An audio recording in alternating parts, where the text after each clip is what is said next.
আমি লুচি বানাবো। এখানে ময়দা মেখে ডো করে নিয়েছি, এদিকে তেল বসিয়ে দিয়েছি লুচি ভাজার জন্য। এখানে পটল আলু ভাজি হচ্ছে।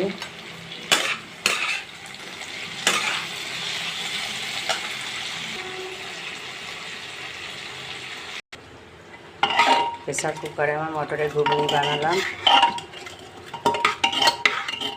আমার সমস্ত এই রেসিপিগুলো আমার ইউটিউব চ্যানেলে দেওয়া আছে। লুচি ভাজার জন্য লুচিগুলো বেলে নিলাম, কড়াই দিয়ে দিয়েছি। লুচিগুলোর ডিজাইন দেখো, তাড়াহুড়ো করে টেরা ব্যাকা হয়ে যাচ্ছে, কাজে যাব। আমার এখানে সমস্ত লুচিগুলো ভাজা হয়ে গেছে, দেখো কত সুন্দর ফুলেছে এক একটা।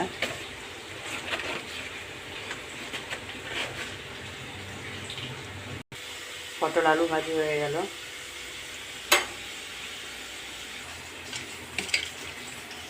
মটরের ঘুগনি হয়ে গেল। আমার এই সমস্ত রেসিপি যা যা দেখছো সব আমার ইউটিউব চ্যানেলে দেওয়া আছে, তোমরা ওখানে গিয়ে দেখে আসবে। আর ভালো লাগলে একটা লাইক কমেন্ট শেয়ার দিয়ে পাশে থাকবে। আমার টিপ